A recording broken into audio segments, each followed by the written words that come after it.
दोस्तों, आज हम ऐसे किले में आए हैं जिसे देखकर खुद आंखें यकीन नहीं करती। महाराष्ट्र का ये विशाल किला, नलदुर्ग किला, इतना बड़ा, इतना अनोखा कि इसे पूरा देखने में एक दिन भी कम पड़ जाए। तो फ्रेंड्स, आज मैं और आप मिलकर करते हैं नलदुर्ग किले का पूरा विजिट और एक्सप्लोर।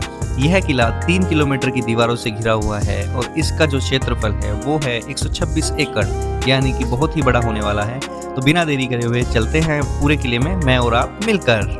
हेलो गाइस, आज हम लोग घूमने आए हैं महाराष्ट्र के एक सबसे बड़े किले में, जो है महाराष्ट्र के नलदुर्ग शहर में। ये किला नलदुर्ग में है, जो हमारे राजा नल ने बनवाया था और इसका बहुत ही बड़ा प्राचीन इतिहास है। तो इस व्लॉग को करते हैं आज से यहीं से शुरू, दिखाते हैं आपको नलदुर्ग किले की पूरी जानकारी। साथियों, अब हम पहुंच गए हैं किले के उस जगह पर जहां पर है एक कोर्ट जिसका नाम है मुंसिफ कोर्ट, और आपको हम लेकर चलते हैं मुंसिफ कोर्ट के अंदर। चलिए आ जाइए हमारे साथ। ये मुंसिफ कोर्ट का जगह है जहाँ का अभी कुछ दिखाई नहीं दे रहा है, बाकी चीज़ें यहाँ पर स्मृति के रूप में है। सॉलिड ठोस तोप है इसका, ये यहाँ पे हैच है और यहाँ से इसमें गोला डाला जाता था। ये हम आपको दिखाते हैं, इस जगह से गोला दागते थे, ये जगह है वो, और ये पूरी की पूरी तोप है। इसके बाद अभी हम आगे बढ़ते हैं मुंसिफ कोर्ट के आगे की तरफ। अभी आपको दिखाते हैं, यहाँ पे अभी जगह तो खंडर में परिवर्तित होगी कुछ जगह, लेकिन स्ट्रक्चर से लग रहा है कि हाँ यहाँ पे कुछ ना कुछ कोर्ट की कार्रवाई होती होगी। अभी हम चलते हैं इसके एक कमरे के अंदर, जिसमें आकृति तो बड़ी शानदार दिखाई दे रही है। अंदर का जो स्ट्रक्चर है वो पूरा एकदम गुंबदनुमा है। इसके साथ साथ में यहाँ खंडरनुमा चीज़ें हैं। मेरे हिसाब से यहाँ पर सामने जो आपको दिखाई दे रहा है, यहाँ पर जज बैठते होंगे। इसके पीछे जज का एक रेस्ट रूम होगा और यहाँ पे जनता दरबार लगता होगा इस पूरे एरिया में।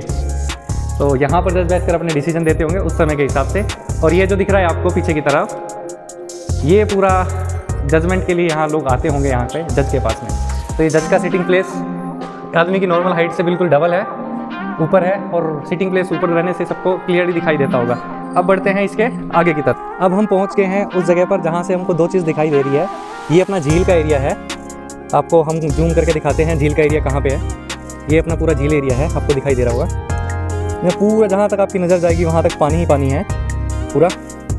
और इसी हाईटेस्ट एरिया पे जहाँ हम खड़े हैं, यहीं से दूसरी तरफ से दिखाई दे रहा है यहाँ का मेन भव्य, जिसका नाम है धबधबा। और धबधबा हमारा यहाँ से आपको कुछ इस तरह से दिखाई देगा।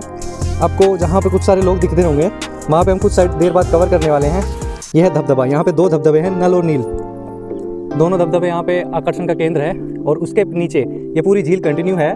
मतलब अगर मैं मोटा मोटा बताऊँ, इस किले के चारों तरफ जो है वो पानी है, पानी से पूरा किला घिरा हुआ है।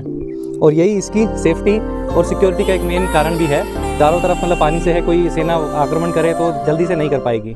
तो बढ़ते हैं आगे और दिखाते हैं आपको धबधबा। अब हम पहुंच गए हैं यहाँ के मेन जगह, यानी कि धबधबा देखने। यह धबधबा दो भागों में डिवाइड किया हुआ है, एक है नर धबधबा और दूसरा मादी। तो दोस्तों, यह व्लॉग होने वाला है बहुत ही ज़्यादा बड़ा, तो हम इसको व्लॉग को डिवाइड करते हैं दो पार्ट में। दूसरे पार्ट में हम आपको दिखाने वाले हैं यहाँ का नर मादी धबधबा, साथ में यहाँ का एक बेन भव्य जल महल, गणपति महल, लक्ष्मी महल जैसे स्थापत्य, और मेन इसका इतिहास कितने राजाओं के पास रहा है, कब कब किस राजाओं ने इस महल पर राज किया है। तो बने रहिए हमारे दूसरे व्लॉग के लिए। मिलते हैं एक नए व्लॉग में नई एनर्जी के साथ। तब तक आप सभी को राम राम।